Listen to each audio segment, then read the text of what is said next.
Hey guys, my name is Kyle from Hyperweb Solutions. Today I'm just going to talk about how you can claim your Google business listing if you are not the owner of it or if someone has listed it for you. So there's a couple of reasons why or how this might happen. So you might be wondering, okay, how is there a business listing that I don't own but it's my business?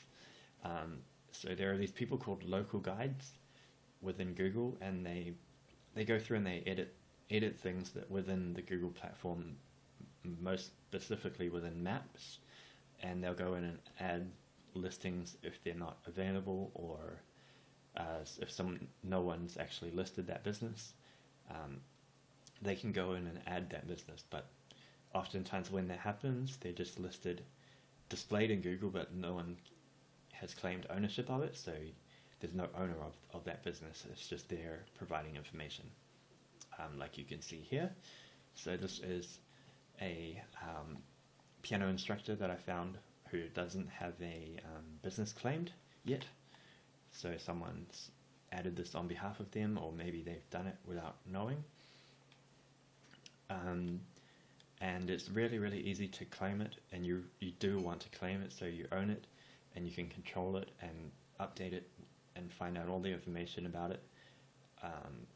And I've got a previous video that explains like the benefits of having a Google business listing, which you can watch and find out more about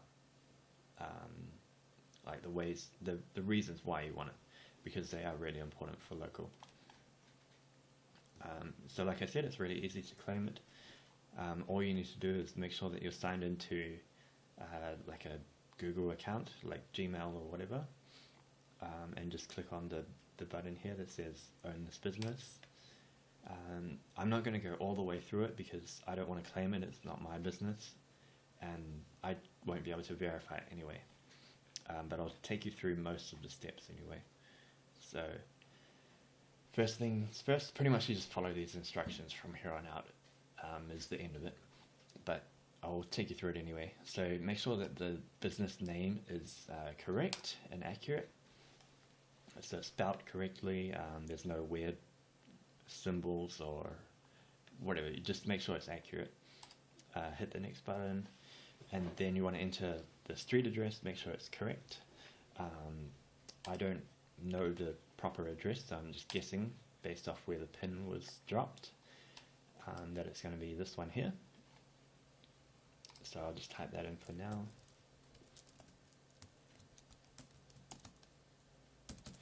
And you want to make sure that if it says RD instead of road, you want to make sure that that's correct as well. You don't want to write in road. So we'll leave it like that. Cool. There's one important step to make, and that is I'm assuming that because it's a piano teacher, they're teaching from their home address, but if you serve someone at their address, or you don't have a location where you serve customers, let's say like a plumber, he doesn't serve customers at his address, he goes to people's homes to service them.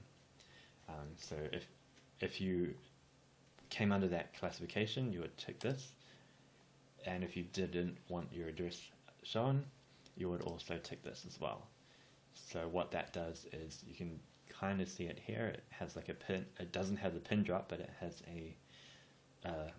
like a service radius,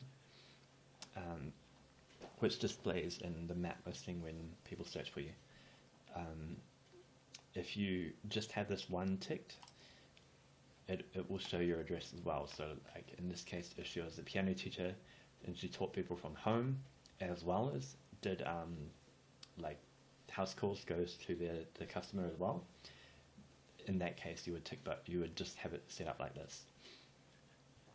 And for now I'll leave that tick so you can see what happens. So in the next step you want to confirm where the pin is dropped, and that looks accurate, so that's fine. And then because we selected that it's a service area, so she serves customers at their location as well as hers, you can select like different options from here. So if you're if you just deliver goods, that's what you tick. So like you post them out through mail or courier, or you can select a service radius, so like 30 k's or whatever radius you really want. And you can also select like a service location, so like Auckland, for example, my city. But we're not going to do that. We're going to go back and untick that box for now, and it will just skip that process. So then the next step is you want to select a category that's closest to the most relevant to what your business is classified under. So for her, she's a piano instructor, so that makes sense. And we're just going to leave it at that. You want to confirm your phone number is accurate, and if you have a website, you'd select that and put that in. If you don't need one, you select that, or you can use the website generator that Google My Business has for you. It's free to do, so if you want that, you can do that. And then we just hit next, and it's basically done from here on in. All you need to do is verify it, and there's typically 3 verification methods that Google will select from depending on the type of business. The first one is either a phone verification, so they call you and they give you like an automated code that they read out, and you just have to type that into the verification part of Google My Business. So they read out a 5-digit code and you just type that in and verify it. Alternatively, they have a process where they'll send you a text message and with that same code, or lastly, it will be like they'll send you a postcard with that code on it to the address, and you just need to wait. Like I think pretty much in most of the time it takes about 2 to 3 weeks to arrive, and once it does, you just go in and grab the code and type that in and verify it. So I'm not going to do that because I don't want to claim this business. I don't own it, so there's no reason for me to do so.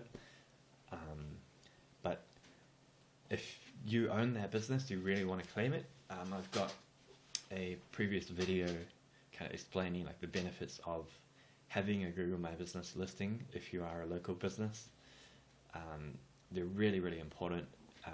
If you don't have one, you're essentially losing customers, you're losing calls, and you're losing money. Because your competitors will most likely have one, and they're the ones that will be getting all the business. So if you want to find out more about that, watch my other video. Or if you have any questions, or if you get stuck, just send me a message or give me a ring, whatever. I'm happy to help. So, cool. So I hope that helps you guys. It's really easy to do, so just go through and do it. Yeah.